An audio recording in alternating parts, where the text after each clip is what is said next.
हमारे Hindu legal fund के प्रति जो आप लोगों ने उत्साह दिखाया है, उसके लिए मैं आप सभी को धन्यवाद देना चाहता हूँ।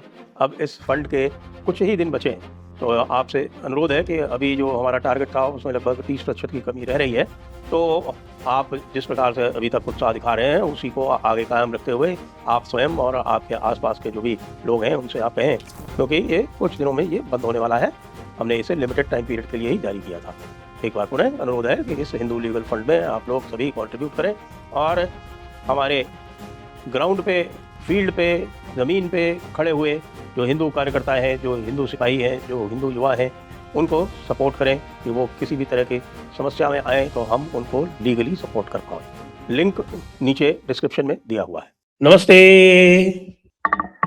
आप सभी से अनुरोध है, कृपया हमारे चैनल को सब्सक्राइब करें, वीडियो को लाइक करें और आप सबकी सूचना के लिए fund raiser Hindu legal aid के लिए जो फंड रेजर था, उसका पहला राउंड अब पूरा हो चुका है और आज दिन में 12 बजे वो बंद हो जाएगा। तो आपके पास 12 बजे तक का समय है, यदि आप अपना योगदान करना चाहें तो।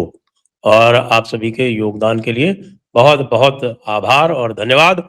और अब शीघ्र ही हम आपको बताने वाले हैं कि हम किसको-किसको इसमें सहायता करने वाले हैं। तो आइए बात करते हैं एक बड़े विषय की, और वो बड़ा विषय हाईलाइट हुआ है सूर्या चौहान, जिसकी कि गाजियाबाद में बड़ी नृशंस हत्या कर दी गई बकरीद वाले दिन। कारण जो बताया जा रहा है वो बड़ा ही विचित्र है। कारण ये बताया जा रहा है कि उसको बुलाया गया कि आओ भाई, जो हमारे साथ पार्टिसिपेट करो, बकरा ईद में बकरा कटते हुए देखो।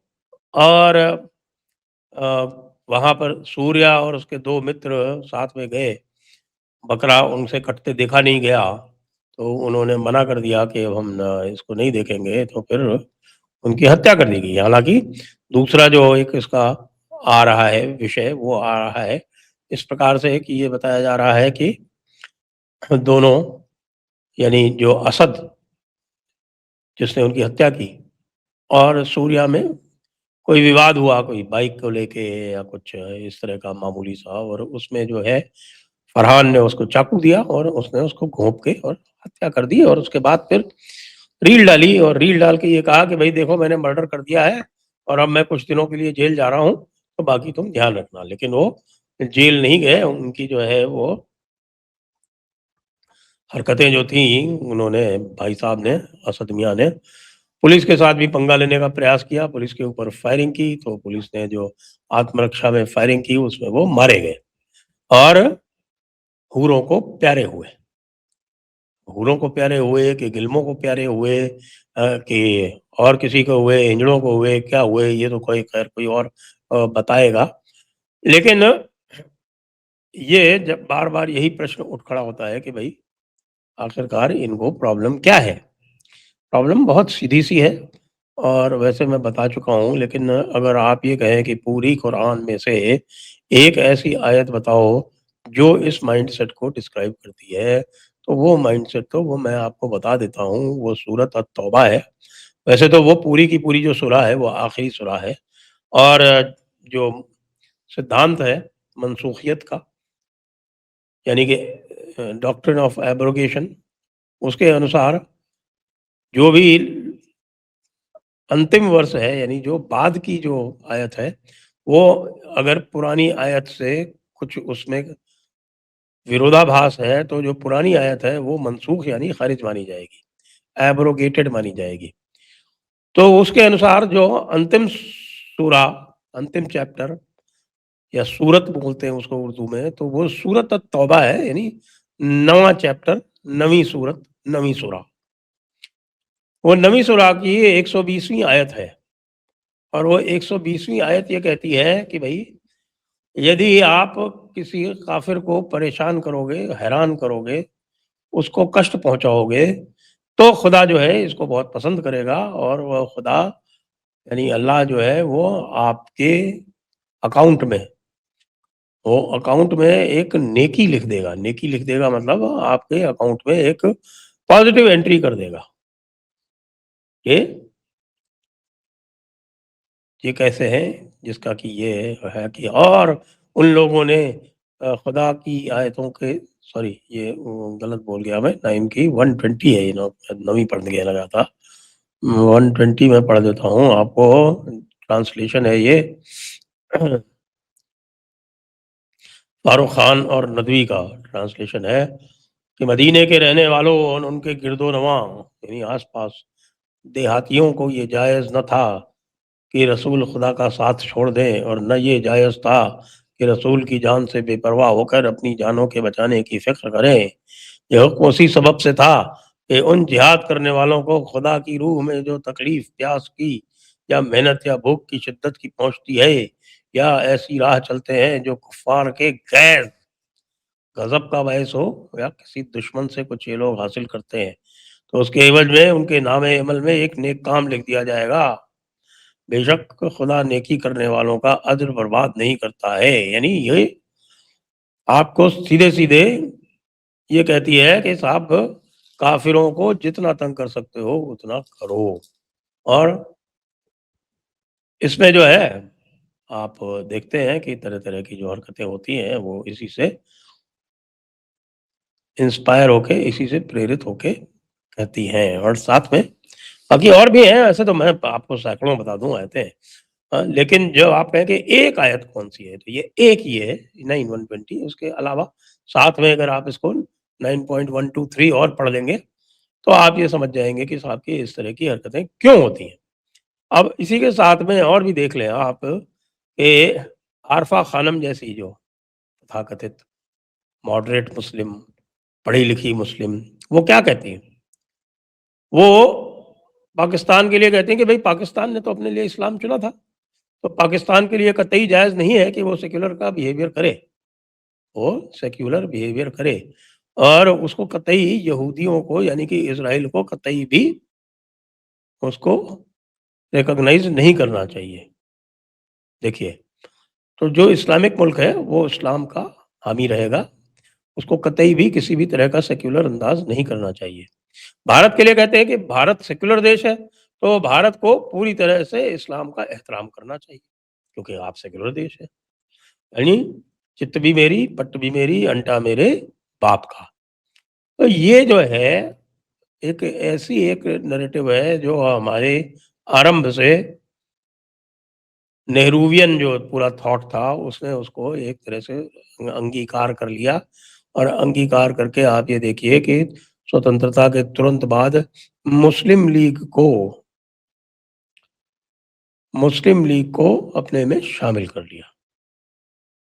जी हाँ, पूरी की पूरी मुस्लिम लीग शामिल हो गई। जो मोहम्मद इस्माइल और पोकर साहब थे जो शामिल नहीं हुए, उन्होंने अपनी अलग मुस्लिम लीग बना ली केरला में, इंडियन यूनियन मुस्लिम लीग। तो वो मुस्लिम लीग भी रही, और जो और बाकी जो नॉर्थ इंडिया में वो सारी मुस्लिम लीग थी वो कांग्रेस में शामिल हो गई, और वो नैरेटिव आज तक चल रहा है। ये केवल 2014 के बाद से ये नैरेटिव बदलना आरंभ हुआ है। जी, बल्कि 2014 के थोड़ा पहले से शुरू हो गया था, उसी का फ़ायदा मिला था मोदी को। तो लोग जो हैं इस समय एग्ज़ाम्पल ले लें, जैसे राहुल गांधी का ही एग्ज़ाम्पल ले लें। तो राहुल गांधी जो हैं वो बड़े गमज़दा हैं, और बहुत दुखी हैं कि अभिषेक बनर्जी के ऊपर अंडे फोड़ दिए गए। उनको इस बात का कतई मलाल नहीं है कि जिहादी स्टाइल किलिंग की गई थी 2021 में, और बिल्कुल जो बीजेपी के समर्थक थे उनको गाजर मूली की तरह काटा गया था। 321 तो रिकॉर्डेड डेथ्स हैं, उसके अलावा कोई 15-20 हज़ार एफआईआर हुई थी जिनका कोई मैं कहूँगा कि इल्म नहीं लिया गया, जिनको कि किसी भी प्रकार के अंतिम रिपोर्ट तक नहीं पहुँचाया गया, बिल्कुल उनको इग्नोर कर दिया गया। लेकिन यही श्रीमान जी जो हैं वो सूर्य प्रताप चौहान की हत्या पर, या तरुण खटीक की हत्या पर कोई एक शब्द नहीं बोलते हैं। आरफा खानम भी एक शब्द नहीं बोलती है। क्यों? क्योंकि इनका ये मानना है कि भई ये जो है ये मुसलमानों का एक नैसर्गिक अधिकार है। जी। ये मैं बड़े सोच समझ के कह रहा हूँ। आप लोग कहेंगे कि आप ये ऐसा कैसा कह रहे हैं?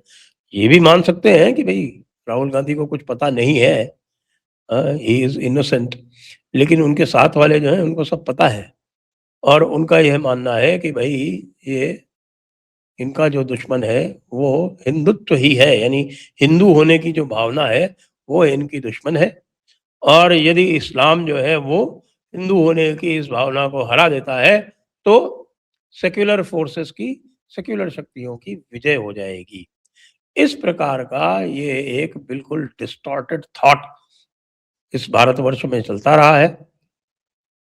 अब आप ये कहेंगे कि संभवतः मैं इन एनकाउंटर्स को सही ठहरा रहा हूँ। देखिए, मैं एनकाउंटर्स को सही नहीं ठहरा रहा हूँ, लेकिन यदि हमला होगा, क्योंकि ये जो लोग भी इस तरह की हत्या करते हैं, ये जानते हुए कि योगी बाबा की सरकार है, उसके बाद भी यदि इस तरह की हरकत कर रहे हैं, तो निश्चित रूप से वे बहुत ही मैं कहूँगा कि बहुत अधिक उनमें जो है वो आत्मविश्वास की या धृष्टता की जो क्षमता है, वो सामान्य से अधिक है।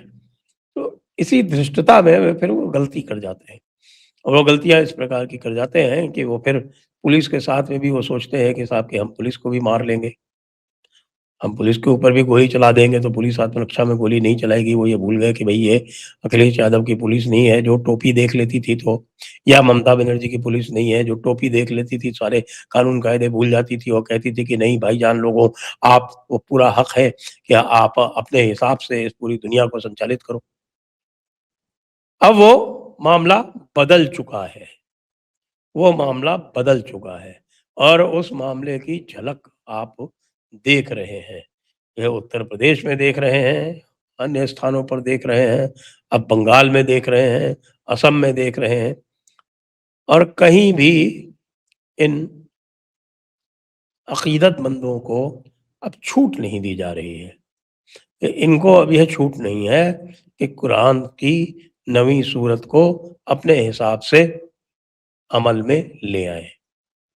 ये योगी जी ने ये परिवर्तन लाया है और योगी जी की देखा-देखी अन्य कई स्थानों में हो रहा है और कई में नहीं भी हो रहा है। जहाँ नहीं हो रहा है, वहाँ भी मुझे लगता है कि हमें धीरे-धीरे उनके ऊपर भी दबाव डालना पड़ेगा कि आप लोग भी इस योगी मॉडल को, हेमंत मॉडल को, शुभेंदु मॉडल को अपनाएँ। जय हिंद, जय भारत, वंदे मातरम।